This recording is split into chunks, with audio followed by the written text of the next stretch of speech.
Hi guys, and Pomni Theory Channel is with you again. In the last video, as you remember, we stopped at 5 different theories, so let's remember a couple of them and talk in detail. Mystical rooms. Perhaps each room that Pomni opens in the Digital Circus is not just an entertainment area, but rather a mystical space where the heroes undergo various trials. These rooms could be a kind of psychological labyrinth where each hero reveals their hidden fears and deep desires. In the assumption of mystical rooms in the Digital Circus, let's consider them as unique areas designed not just for amusement, but to test and develop the characters. These rooms might serve as psychological arenas where each hero faces complex challenges, awakening their deepest emotions and hidden facets of their personalities. Imagine that each door Pomni opens leads to a unique mystical space with its own laws and challenges. For example, one room might be filled with mist, symbolizing the unknown and creating an atmosphere of anxiety. Another could be shrouded in psychic mazes, forcing the hero to confront their own fears and secret desires. These rooms are not just places where heroes spend their time, but are intentionally designed to evoke specific reactions and reflexes. The mystical aspect lies in the fact that these spaces can defy ordinary laws of reality, adhering only to the internal logic of the circus. Each hero, upon opening a door, enters a kind of psychological labyrinth where they must confront themselves, unearth their inner demons, and accept the challenges presented by this unique mystical space. Thus, the rooms in the Digital Circus become not only part of the show, but also a key to understanding and growth for each character in this enigmatic virtual world. Secrets in the Black Portals. The Black Portals opened by Cain for the scattered heroes might lead not only to the basement, but also to mysterious worlds that play a crucial role in the overall storyline. These worlds could represent essential puzzle elements connecting events in the Digital Circus. Consider the Black Portals not just as a means of transportation, but as gateways to mysterious realms, parallel dimensions, or unique realities. Each portal may lead to different worlds with their own laws and enigmas. These worlds perhaps complement the main plot and serve as key components shaping the course of events within the Digital Circus. As puzzle elements, the Black Portals could become an integral part of the puzzle that both the heroes and the audience must unravel. Each world the portal leads to may contain its own secrets and challenges, influencing the character evolution and the development of the overarching plot. Thus, the Black Portals not only connect the scattered heroes to the basement of the Digital Circus, but also serve as gateways to unexplored realms, where the keys to unraveling the mystery are hidden in the mysterious details of each parallel reality. We'll talk about the other 3 in the next video, but for now let's talk about the latest news about the amazing Digital Circus. What a scandal is flaring up. The sensational Digital Circus has experienced an explosive surge in popularity in recent months, amassing an impressive 240 million views for its pilot episode alone. However, with this rapid success comes a plethora of challenges. If these issues are not addressed promptly, some fans may consider leaving the community. One noteworthy concern involves certain animation channels exploiting the amazing Digital Circus's intellectual property, resorting to spam uploads across 4 different accounts solely for financial gain.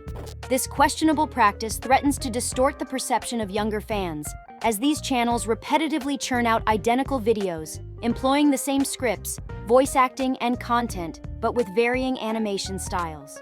One notable example is the channel brand Hornstromp, which boasts multiple channels uploading parody videos of the amazing Digital Circus in 2D, 3D, and fully animated 4K formats.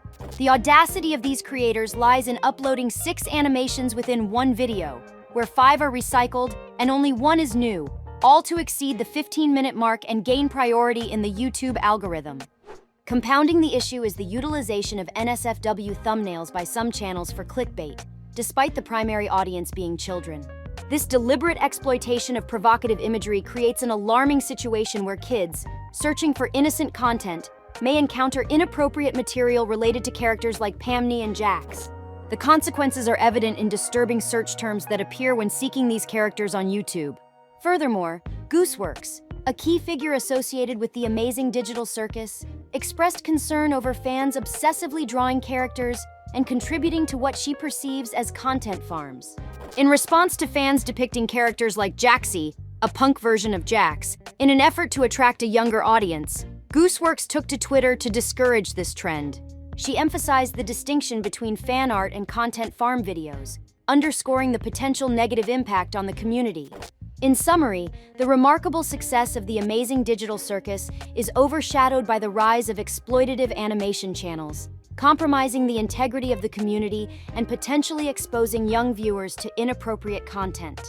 Gooseworks, among others, has voiced concern over the damaging influence of these practices, urging a reconsideration of the current trajectory. In response, Gooseworks highlighted that she wouldn't have an issue if the character drawings were genuinely created by fans. However, she expressed concern that any form of promotion, including fan-created content, inadvertently supports the exploitative animation channels. The more attention these channels receive, the more views they accumulate, posing a threat to the community. Gooseworks emphasized the potential negative impact, citing an instance where the amazing Digital Circus faced cancellation due to inappropriate Rule 34 content. Despite acknowledging the problem, Gooseworks faced limitations in taking action against these channels. Since the show was uploaded to Glitch's channel, not hers, she lacked the authority to issue copyright strikes. Even if she could, she questioned the ethics of striking videos disliked by content creators. This dilemma suggested that the content farm channels might persist, especially with the impending release of Season 1 episodes. Gooseworks anticipated that these channels would exploit new characters and storylines for views, repeating the same ideas across various animations. She singled out Hornstomp as a prime example, with 17 different channels recycling content in different animation styles. Their strategy of lengthening videos with 6 animations in one, each being 4 minutes long, maximized their monthly earnings. Despite potential harm to the community, Gooseworks acknowledged the financial success of these channels. Moreover, a unique perspective was introduced, suggesting that the amazing Digital Circus's rapid growth might contribute to its own downfall. The argument was that when something becomes overly popular too quickly, it attracts unwarranted criticism. The show, video game, or movie could face backlash merely due to its widespread popularity. This phenomenon was exemplified by negative comments on Twitter, with one individual dismissing the show as the Garden of Banban of YouTube animation, labeling it as something geared towards children with a peculiar animation style and intricate lore. And that was just one day after the show's release. People formed opinions after watching only 2 minutes of it, expressing dislike merely because of its immense popularity. There is a tendency for individuals to feel compelled to talk about a widely popular entity, and if they don't align with the majority, they might resort to criticism.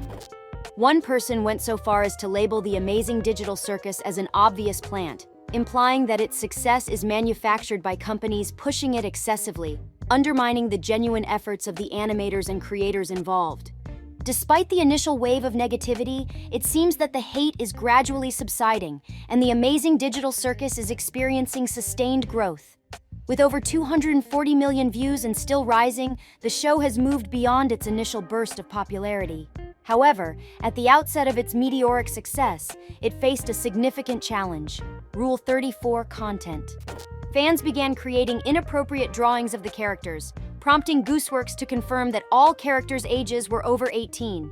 This aspect, though briefly mentioned, has had an impact on the show and has been a source of discomfort for Gooseworks.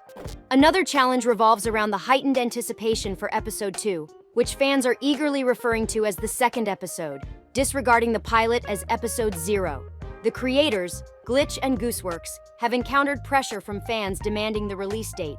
Drawing parallels with Glitch's previous show, Murder Drones, where the process of approvals, contracts, legalities, and team coordination for the second episode took over a year, there's a concern that similar expectations might lead to rushing the release of Episode 2 for the amazing Digital Circus. This pressure, if not managed carefully, could lead to a situation where the show is released prematurely, possibly affecting its quality. The example of Cyberpunk 2077, which faced glitches and did not meet expectations, serves as a cautionary tale. The fear is that if the rush for Episode 2 results in a shorter runtime compared to the pilot's 26 minutes, it might disappoint fans. The hope is that the creators take their time and deliver a polished product, avoiding the pitfalls associated with hastily released content. I wanted to focus on let me know what you think down in the comments. Thanks for watching, subscribe, and click on this video.